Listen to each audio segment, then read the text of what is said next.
A lot of people believe that Moses married a sub-Saharan African, but this is simply just not true.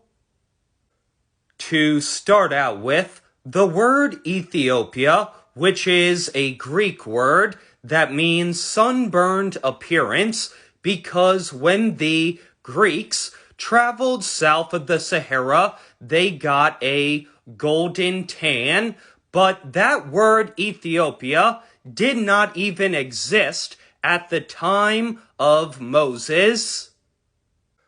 Additionally, the wife of Moses, who was a Midianite, lived nowhere near the modern-day borders of Ethiopia. She lived in Arabia next to the Cushites, and this highlights that the land of Cush is not in Africa. There's never been a place in Africa called Cush. The Cushites, since Nimrod, have always lived in Asia.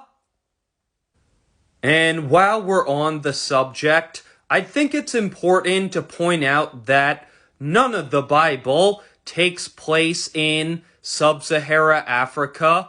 Also, none of the Bible was written in sub-Saharan Africa. The Bible mainly takes place around the Mediterranean Sea, and that is also where it was written.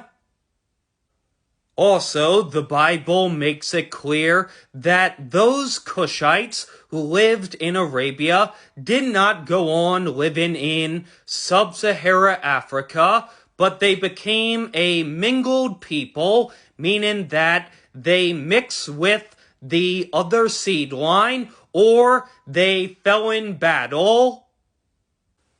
It's kind of like how there used to be lions and bears in the land of Israel during the time of King David, but now they are extinct in that region.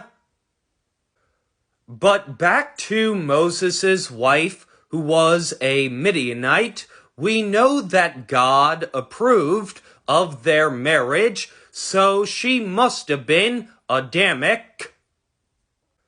So no, she was not genetically different than Moses, who we know was an Aryan, because he looked just like the Egyptians, who we could tell from all their mummies and statues were Aryans.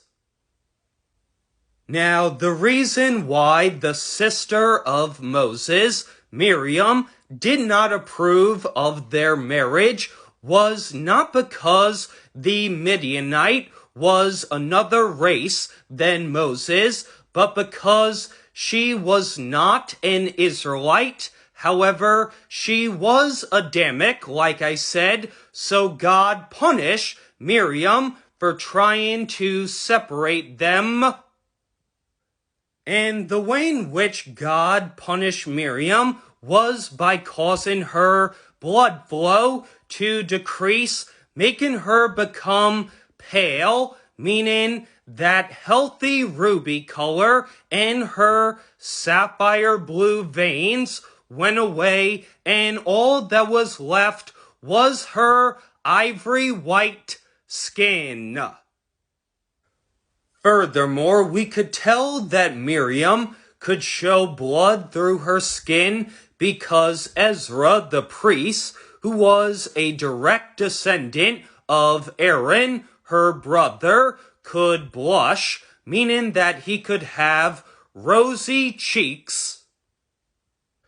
But you want to know what didn't happen to Miriam? She did not go from being a flat-nosed, lactose-intolerant, sub-Saharan African to being a narrow-nosed, Indo-Aryan Scythian who can drink milk.